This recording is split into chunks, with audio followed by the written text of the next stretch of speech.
கிட்ட வராதே. யார் நீ? அர்த்தமில்லாத கேள்வி, அதுவும் இந்த இடத்துக்கு தேவையில்லாத கேள்வி. நிலங்கி விளக்கம் தேவையில்லை. இப்ப நான் எந்த மாதிரி இடத்துல சிக்கிக்கிட்டு இருக்கேங்கிறது எனக்கு நல்லா தெரிஞ்சு போச்சு. என்ன காப்பாத்திக்க எனக்கு வழி தெரியும். ஆனா உன்னை பார்த்துதான் பரிதாபப்படுறேன்.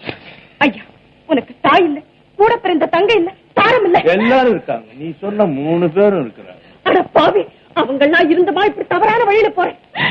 இது நல்ல கேள்வி, நல்ல கேள்வி. வாழ்க்கையில பல இரவுகள் வரலாம் போகலாம். ஆனா திருமணத்துக்கு பிறகு முதல் இரவுன்னு ஒண்ணு வருதே, அதுதான் மறக்க முடியாத இரவு. அதே போல ஒரு இரவு என் வாழ்க்கையிலே வந்தது. என் திருமணத்துக்கு மறுநாள் என் மனைவி சீவி சிங்காரிச்சு பட்டுடை உடுத்தி என் காலில் விழுந்து கும்பிட்டா. நான் முகத்தை நிமிர்த்தி பார்த்தேன். அழுதா. ஏன் அழுகுறேன்னு கேட்டேன், பதில் சொல்லல. மேற்கொண்டு அழுதா. எதுக்காக அழுகுறேன், எதுக்காக அழுகுறேன் பல தடவை நான் கேட்டு பார்த்தேன். எல்லாரும் எங்க ரூமுக்கே வந்துருவாங்க போல இருக்கு. அந்த அளவுக்கு சத்தம் போட்டு ஓடு ஒரே அழுதா. ஒரு கணவன் மனைவியை கேட்கக்கூடாத கேள்வியை நான் என் மனைவி கிட்ட கேட்டேன். என்ன கேட்டேன்னு நீ தெரிஞ்சுக்கணுமா இல்லையா? சொல்றேன் சொல்றேன். ஏண்டி, என்ன உனக்கு பிடிக்கலையா?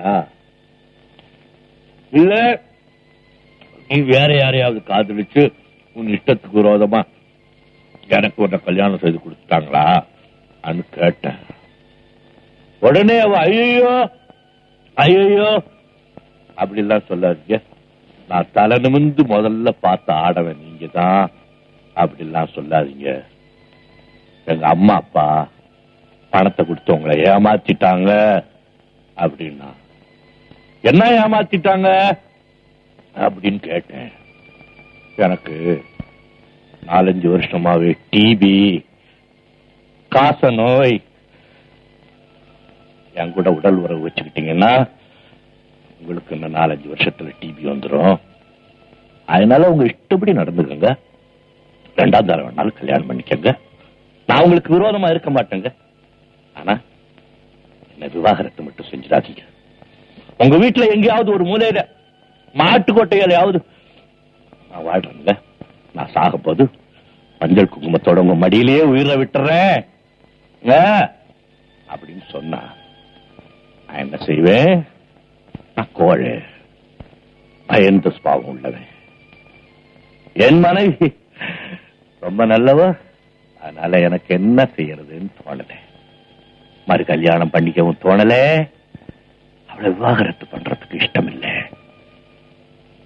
ஆனா எனக்கு முதலிரவே வெறும் இரவா போச்சு. நான் என்ன கிழவனா? கிழவனா? வாலிபன், 29 வயசு, என்ன செய்வேன்? அதனால்தான் இப்படி எல்லாம் போலான்னு இன்னைக்கு தான் முடிவு பண்ணேன். எனக்கு தெரியும், நல்லா தெரியும் நான் என் மனைவிக்கு துரோகம் செய்யறேன். ஆனா என்ன செய்யறது? நான் ஒரு கோழை, பயந்த சுவாபம் உள்ளவன். என் மனசை கல்லாக்கிக்கிறதுக்காக மேற்கொண்டு தவறுகளை செய்துகிட்டே போறேன். இப்ப சொல்லு, என் வாழ்க்கை பூரா எல்லா இரவுகளும் வெறும் இரவாவே போகணுமா? அழகான பொண்ணே. ஐயா ஐயா, நீங்க ரொம்ப நல்லவர். உண்மையாவே சொல்றேன், உங்களுக்கு ரொம்ப நல்ல மனசு. ஆனா நேத்து வரைக்கும் நேர்மையானவரா இருந்துட்டு இன்னைக்கு மட்டும் ஏன் இந்த தீய வழியில போகணும்னு நினைக்கிறீங்க? வேண்டாம் ஐயா, உங்க மனைவிக்கு நிச்சயமா துரோகம் செய்ய வேண்டாம். உங்க மனசை மாத்திக்கங்க, என்னை விட்டுடுங்க ஐயா. இதெல்லாம் நேற்று சொல்லி இருந்தா நான் கேட்டிருப்பேன். இன்னைக்கு நான் கேட்கக்கூடிய நிலைமையில இல்லை. ஐயா, மரியாதையா சொல்றேன், என்னை விட்டுடுங்க. மாட்டேன், உன்னை விட மாட்டேன். உங்க மனைவி மேல ஆணையா சொல்லு. மனைவி மேலையாவது ஆணையாவது கூச்சல் போடுங்க.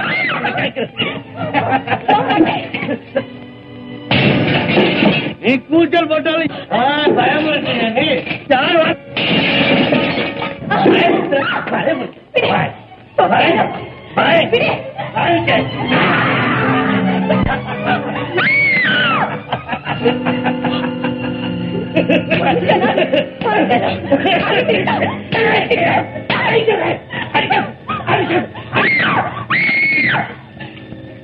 அம்மா அம்மா அம்மா என்ன மன்னிச்சிடுமா, என்ன மன்னிச்சிடு. இந்த ஒரு நாள் மிருகமாக இருந்தேன், என்னை காப்பாத்திட்ட தாயே, என்னை காப்பாத்திட்டேன். இதுக்காக என் சார்பா மட்டுமில்லை, என் மனைவியின் சார்பாவும் உனக்கு நன்றி தெரிவிச்சுக்கிறேம்மா.